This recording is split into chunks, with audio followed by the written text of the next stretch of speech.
Everyone, आज हम एक ऐसी कंपनी के बारे में बात करेंगे जो कि मैन्युफैक्चरिंग सेक्टर ऑफ इंडिया से रिलेटेड है। Before we start the video, एक disclaimer, I am not a SEBI registered advisor and मैं इस कंपनी में इन्वेस्टेड हूँ। This video is only for learning purpose, it is not a buy और sell recommendation. हम एक ऐसी कंपनी की बात कर रहे हैं जो सीएनसी मशीन्स बनाती है। सीएनसी मशीन्स का डायरेक्ट एप्लीकेशन हर सेक्टर में यूज़ होता है जहाँ पे भी आपका प्रोडक्शन होगा। गवर्नमेंट ऑफ इंडिया का एक विजन है कि वो manufacturing as a percentage of GDP को 17% से 25% लेके जाते हैं। एंड अभी जो इंडिया के डोमेस्टिक मैन्युफैक्चरर्स है इन सीएनसी मशीन के, उनका कॉन्ट्रीब्यूशन रफली 12,000 करोड़ होता है पर एनम इन मशीन्स का। एंड जिस कंपनी की हम बात कर रहे हैं वो इन टॉप 6 प्लेयर्स में आते हैं जो ये 12,000 करोड़ का रेवेन्यू करते हैं ऑन एन एनुअल बेसिस। अब ये 25% कॉन्ट्रीब्यूशन अगर जीडीपी का होता है, इन डोमेस्टिक मैन्युफैक्चरर्स को 45,000 करोड़ का रेवेन्यू करना पड़ेगा, जो कि रफली 50% रिक्वायरमेंट होगी सीएनसी मशीन्स की in India on an annual basis. ऐसी ही एक स्मॉल कैप कंपनी जो इस इंडस्ट्री में ऑपरेट करती है और सीएनसी मशीन्स बनाती है, आज हम उसके बारे में डिस्कशन करेंगे। बात कर रहा हूँ मैक पावर सीएनसी की, जो कि एक गुजरात बेस्ड कंपनी है एंड जिसने 2002 में सीएनसी मशीन्स बनाना शुरू किया था। ये एक स्मॉल कैप कंपनी है एंड इंडिया के टॉप 6 मैन्युफैक्चरर्स में आती है। 2020 में ये कंपनी एनएसई मेन बोर्ड पे लिस्ट हुई थी। एंड अगर आप देखोगे तो इस कंपनी का journey over the last 3-4 years काफ़ी एक्साइटिंग रहा है। अभी वाई मैक पावर मुझे इसलिए अच्छी लगी as a company because if you see for a small cap company, इसमें ऐसे ट्रेड्स हैं जो कि कई लार्ज कैप कंपनीज में भी नहीं होते। It has got the best operational matrix. इसका जो सेल्स ग्रोथ है वो काफ़ी अच्छा रहा है over the past few years and इसके प्रॉफिट ग्रोथ ने इसके सेल्स ग्रोथ को बीट किया है एक बहुत ही हेल्दी मार्जिन से। इसके एबिटा मार्जिन कंटिन्यूसली इंप्रूव हुए हैं एंड अब जो है ये company for the next leg of its expansion काफ़ी रेडी है। अब वाई मैक पावर, जबकि इतनी सारी सीएनसी कंपनीज हैं एंड इससे भी बड़ी कंपनीज हैं इंडिया के अंदर, why I chose Macpower, उसके 3-4 रीजंस हैं। क्योंकि अगर आप देखोगे इस कंपनी का जो ट्रेंड रहा है ओवर द लास्ट 3-4 ईयर्स वो काफ़ी अच्छा रहा है। इन टर्म्स ऑफ रेवेन्यू ग्रोथ इन्होंने अच्छा रेवेन्यू ग्रोथ दिया है। इन टर्म्स ऑफ प्रॉफिटेबिलिटी, इनका प्रॉफिटेबिलिटी इनके रेवेन्यू ग्रोथ को भी बीट किया है। प्रॉफिट मार्जिन बहुत अच्छे रहे हैं, एबिटा मार्जिन बहुत अच्छे रहे हैं एंड कंपनी अब थोड़ा सा एग्रेसिव हो रही है इन टर्म्स ऑफ एक्सपेंशन। पहले ये लोग बहुत धीरे धीरे एक्सपेंशन करते थे। प्रमोटर का एक विजन रहता था कि मैं 20-25% ही एक्सपेंशन करूंगा, बट एकदम से अब इन्होंने अपना कैपेसिटी बढ़ाया है over the last 2 financial years and आगे भी ये काफ़ी बड़ा होराइजन देख रहे हैं कि ये कैसे एक्सपैंड करेंगे। अब किसी भी बिजनेस को एक ग्रेट बिजनेस करने के लिए कुछ पैरामीटर्स होते हैं जो आपके एक मेंटल मॉडल या फ्रेमवर्क में फिट होने चाहिए। एक तो वो कितना सस्टेनेबल बिजनेस है, कंपटीशन कितना है उस इंडस्ट्री के अंदर, प्रमोटर कैसा है, आगे जाके स्कोप कैसा रहेगा बिजनेस के अंदर कि वो ग्रो करने, स्केल करने का उनका पोटेंशियल है या नहीं।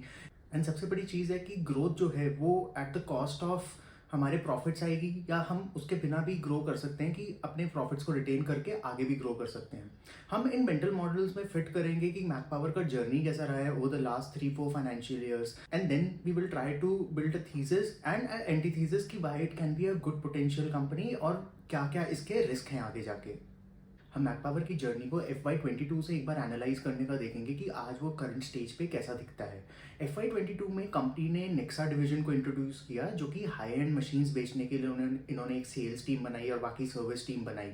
अब ये एक विजन दिखाता था कंपनी का कि पहले मैक पावर अपना मैक्सिमम रेवेन्यू टर्निंग मशीन से करता था, जिसकी इंडिया में रिक्वायरमेंट रफली 70% कंजम्पशन है ऑफ द सीएनसी मशीन्स जितनी भी कंज्यूम होती है। बट मैक पावर ने विजन देखा कि अब हम लोगों को स्पेशलाइज मशीन्स में जाना चाहिए एंड प्रमोटर का एक विजन था कि he should have a specialise sales force for that, जिसके लिए उन्होंने नेक्सा डिवीजन बनाया अलग से। दूसरी चीज जो काफी अच्छी रही कि promoter started talking about backward integration. उन्होंने बैकवर्ड इंटीग्रेशन का बात किया कि उनके जो एबिटा मार्जिन थे वो 10-11% पे थे एंड प्रमोटर ने बोलना शुरू कर दिया था कि बैकवर्ड इंटीग्रेशन के थ्रू हम अपने मार्जिन को इंप्रूव कर सकते हैं।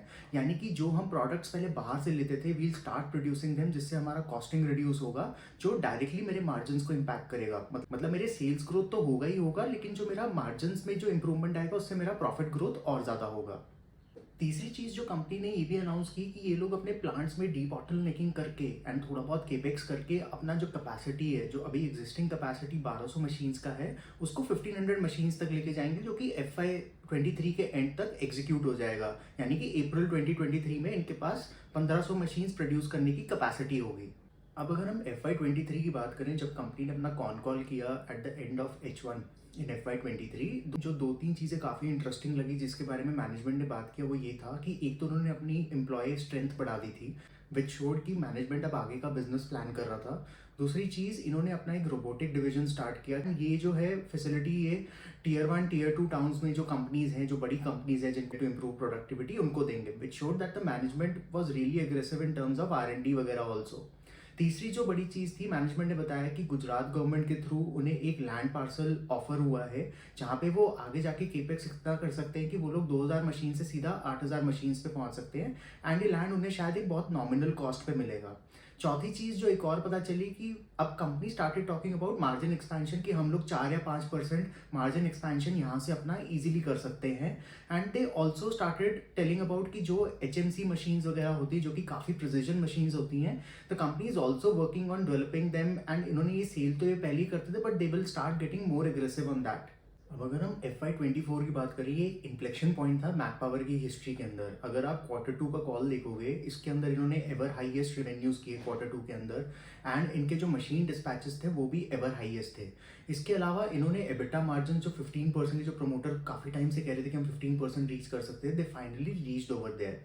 एंड सबसे बड़ी चीज़ ये भी थी कि प्रमोटर ने गाइडेंस दिया कि अब ये एबिटा मार्जिन को मे बी 17% तक लेके जा सकते हैं। इनका बैकवर्ड इंटीग्रेशन भी 35% से 60% तक जा सकता है। दूसरी चीज़, प्रमोटर ने एक और इंडिकेशन दिया कि जब ये कंपनी 500 CR का रेवेन्यूज करने लग जाएंगी, तब इनके कंसिस्टेंटली एबिटा मार्जिन जो अभी 15% ये रीच किए हैं, वो 20% को भी एक्सीड कर सकते हैं। इसके अलावा कंपनी ने ये भी अनाउंस किया कि ये लोग टेक सेंटर्स भी ओपन कर रहे हैं। 3 में कंपनी ने लास्ट ईयर के टर्म्स में तो ग्रोथ दिया ही, एंड सिक्वेंशियल ग्रोथ भी दिया रेवेन्यूज के अंदर। कंपनी ने अपना एवर हाईएस्ट रेवेन्यू रिकॉर्ड किया, मशीन्स भी डिस्पैच किए, एंड इन्होंने 15% का एबिटा दोबारा हिट किया। दूसरा, प्रमोटर ने ये भी बताया कि इनको जो गुजरात में लैंड मिलना था उसका MOU साइन हो गया है, मीन्स कि अब इनको बहुत जल्दी लैंड पार्सल मिल सकता है, and as and when they want to plan the capex in the future, वो इजीली कर सकते हैं। दूसरी चीज, मैक पावर की हिस्ट्री में हमेशा से प्रमोटर ने कभी भी गाइडेंस नहीं दिया रेवेन्यू का, but for the first time he give a guidance कि अगले फाइनेंशियल ईयर में, which is FY25, we can easily do a revenue between 300 to 400 CR। Also एक और चीज़, प्रमोटर ने ये भी बोला कि हमारा एबिटा मार्जिन जो अभी 15% हम क्वार्टर ऑन क्वार्टर रीच कर रहे हैं, ये स्टेडी स्टेट में हम 17% तक हम ले जा सकते हैं, बिकॉज हमारा बैकवर्ड इंटीग्रेशन भी हो रहा है। अब Q4 FY24 के अंदर मैक पावर ने अपनी हिस्ट्री में once again ever highest revenue किया। इनके एबिटा मार्जिन्स 18% पे रीच करके इन्होंने रिकॉर्ड क्लोजिंग ऑर्डर बुक पे अपना ईयर क्लोज किया, which was 262 crore. And more than revenue growth अगर आप देखोगे, इनका पैट ऑलमोस्ट ट्रिपल हुआ इस क्वार्टर के अंदर। तो हमें पता चलता है कि जब ऑपरेटिंग लेवरेज प्ले में आता है, जब आपके ऑपरेशन इतने स्ट्रांग होते हैं, तो आपका जो प्रॉफिट ग्रोथ है वो आपके सेल्स ग्रोथ को कितना ज़्यादा एक्सीड कर जाता है।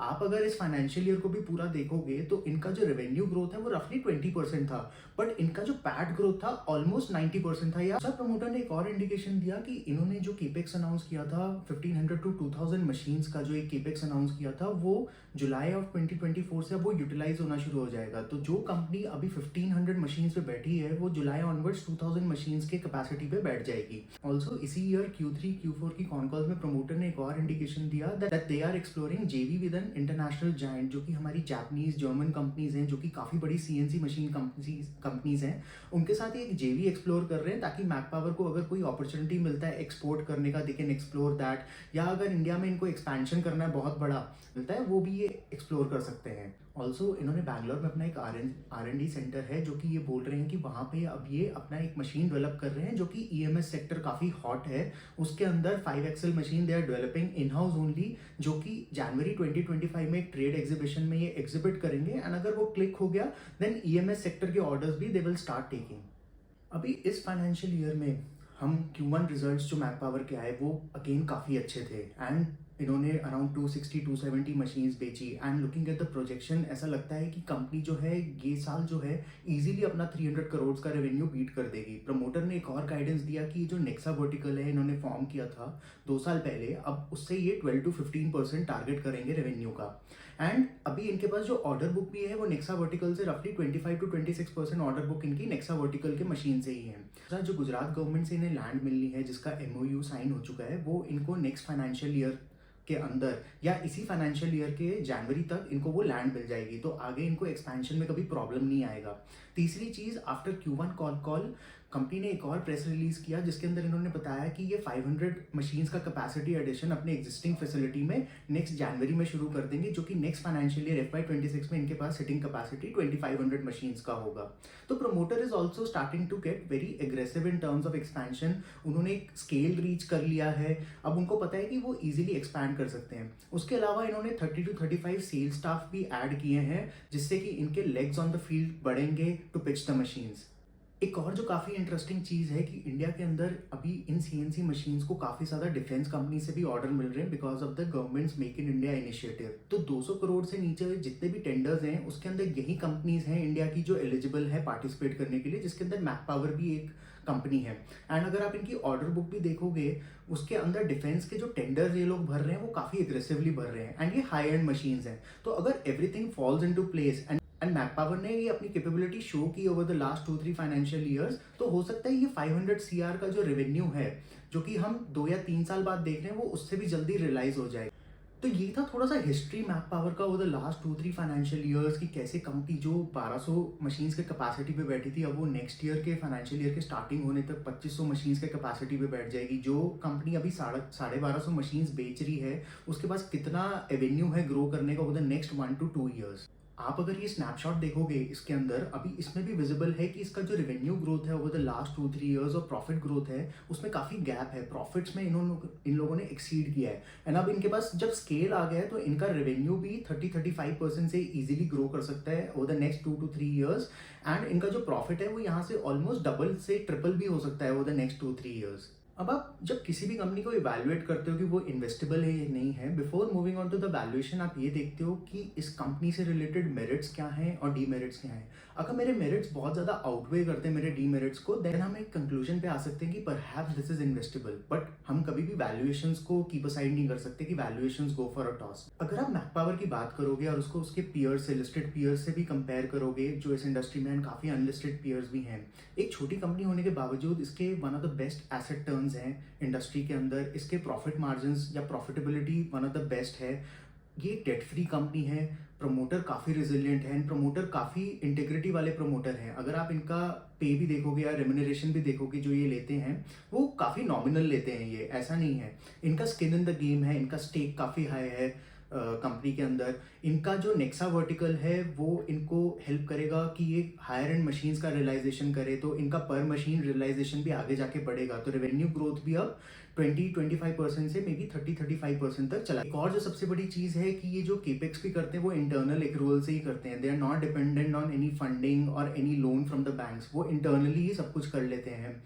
और एक और जो चीज़ है कि इनको जब लैंड मिल जाएगा गवर्नमेंट ऑफ गुजरात से जहाँ पे ये डिफेंस के लिए मशीन्स प्रोड्यूस करेंगे, पे ये जो 2500 मशीन्स का इनका कैपेसिटी है उससे इजीली ये 8 to 10,000 मशीन्स पे जा सकते हैं without anchoring any cost on acquiring any land. और सबसे बड़ी चीज़ है कि इन्होंने R&D काफ़ी कर लिया है इस इंडस्ट्री के अंदर, जैसे कि ये EMS के लिए भी एक मशीन बना रहे हैं 5XL मशीन। तो इनका R&D बैकग्राउंड काफ़ी अच्छा है। They are not dependent on कि ट्रांसफर ऑफ टेक्नोलॉजी होगा JV से या otherwise, then only they will be able to expand. और सबसे बड़ी चीज़ एक और है कि गवर्नमेंट भी जो है मेक इन इंडिया इनिशिएटिव को प्रमोट कर रही है। जो छोटे छोटे MSMEs हैं, गवर्नमेंट का मुद्रा लोन है जिसका लिमिट 10 to 20 लाख है। तो जो छोटे छोटे फैक्ट्रीज भी हैं, इंडस्ट्रीज भी हैं, वो जो पहले एक CNC मशीन लेते थे अब वो 2 CNC मशीन लेने लग गए ताकि उनका प्रोडक्टिविटी बढ़े। एंड ये ट्रेंड प्रमोटर ने काफ़ी पहले बता दिया था कि होना शुरू हो गया है। सो लास्ट जो सबसे बड़ी चीज़ है सेल्स ग्रोथ होगा। ये लोग डी बॉटलनेकिंग कर रहे हैं अंदर अपने फैक्ट्रीज के अंदर, बैकवर्ड इंटीग्रेशन कर रहे हैं। उसके अलावा डेट फ्री कंपनी है तो सेल्स ग्रोथ तो होगा ही होगा, इनका प्रॉफिट ग्रोथ काफ़ी ज़्यादा होगा। अब हम आते हैं डीमेरिट्स ऑफ द कंपनी। कोई भी कंपनी परफेक्ट नहीं होती, तो अगर हम डीमेरिट्स देखें कि क्या क्या रिस्क फैक्टर हो सकते हैं हमारे लिए, वो ये हो सकता है कि इस कंपनी को इसके प्रमोटर ही रन करते हैं। आगे जाके अगर कोई ट्रांजिशन होता है, इतनी ऑपरेशनली एफिशिएंट कंपनी ना रहे, वो सब रिस्क रहते हैं। दूसरी चीज़ है कि एक स्मॉल कैप कंपनी है, तो स्मॉल कैप कंपनी अभी स्मॉल कैप इंडेक्स भी अपने काफ़ी हाई के ऊपर है, तो कल को अगर करेक्शन आता है it might also take a beating. ये चीज़ ये है कि मार्केट हमेशा फॉरवर्ड लुकिंग होती है, तो अभी हमें पता है कि इसका 2000 या 2500 मशीन्स का कैपेसिटी एंड कहाँ पे जाके रेवेन्यूज एंड अप हो सकते हैं बाय FY26-27। But beyond that expansion काफ़ी डिपेंड करेगा कि इनको वो लैंड जो मिलना है गवर्नमेंट से फाइनली कब अलॉट होता है। Biggest takeaway for me for this company is कि ये एक ऐसी इंडस्ट्री को सर्विस करता है या ऐसे सेक्टर को सर्विस करता है जो कि जिसके अंदर टेलविंड्स काफ़ी ज़्यादा है। Government is spending on that, China+1 strategy है, तो मैन्युफैक्चरिंग काफ़ी इंडिया में मूव हो रही है। एंड एक बहुत ही छोटी कंपनी है जिसने कि बहुत ही अच्छे रिजल्ट्स दिखाए हैं over the last few years.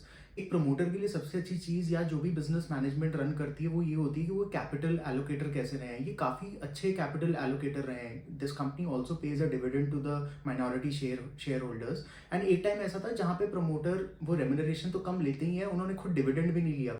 तो काफ़ी चीज़ें हैं जो बताती हैं कि कंपनी जो है it's being run by a very clean group. So they have the entire spectrum covered, which means कि आगे जाके इनका ग्रोथ काफ़ी एक्साइटिंग हो सकता है। हम आते हैं final part of the video जहाँ पे हम स्मॉल मेंटल एक्सरसाइज करेंगे कि ये कंपनी कैसे प्लेस्ड है अपने फ्यूचर को रखते हुए। बिकॉज प्राइस जो हम पे कर रहे हैं यहाँ पे, हमें ये भी देखना है कि हमें वैल्यू क्या मिल रही है उस प्राइस के अंदर। प्राइस इज व्हाट यू पे and value is what you get, यही है इन्वेस्टिंग के अंदर।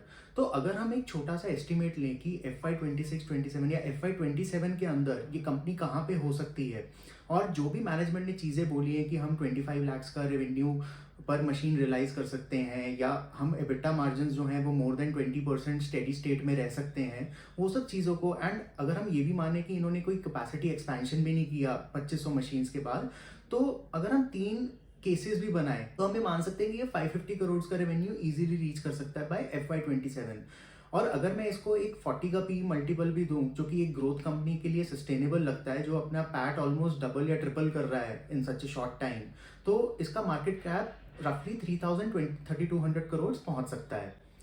अगर मैं ये मानूं कि इससे थोड़ा सा कम इनका परफॉर्मेंस लेवल होगा और इसको मैं अगर 30 का पी दूं, इनके रियलाइजेशंस उतने हाई नहीं होते, मैं 1800 करोड़ का मार्केट कैप कमांड करना चाहिए बाय FY 27। एंड अगर मैं बिल्कुल ही मान लूँ कि कंपनी जो है समथिंग गोज रॉन्ग, 430 CR तो इजीली बाय FY 27 रीच करेगा। एंड ये बहुत ही बेयर केस सिनेरियो है। उस फैक्टर पे भी अगर मैं इसको 20 का मल्टीपल भी देता हूँ कि कंपनी डी रेट होती है बहुत ज़्यादा, अभी ये 48 के पी पे ट्रेड कर रहा है, तब भी इसका मार्केट कैप रफली 1100 करोड़ होना चाहिए, जो कि अभी इसके करंट मार्केट कैप के ही करीब है। टेक्निकली अगर हम स्टॉक को देखें, ये स्टेज 2 में था, काफ़ी ज़्यादा इसने राइज किया था over the last 1 year. Last year सितंबर अक्टूबर के करीब इसके अंदर काफ़ी हैवी सेलिंग हुई थी, फंड्स ने बेचा था एंड तभी से इसके रिजल्ट्स भी अच्छे आने शुरू हुए थे। तो वहाँ से इसने काफ़ी अच्छा शूटअप दिया था, 1600-1700 के प्राइस पे ये पहुँच गया था। अभी ये स्टेज 2 के अंदर इसका जो 50 डे डीमा है, इसको इसने ब्रेक किया है, बट ये वहाँ पे कंसोलिडेट हो रहा है। तो यहाँ से मुझे इस कंपनी के अंदर रिस्क रिवॉर्ड काफ़ी अच्छा लगा कि maybe we can invest at these current levels also, but that is your description कि आप इन्वेस्ट करना चाहते हो या नहीं चाहते हो, बिकॉज स्मॉल कैप के अंदर एक रिस्क भी रहता है। If you like this video, do comment in the comment section below and subscribe to my channel.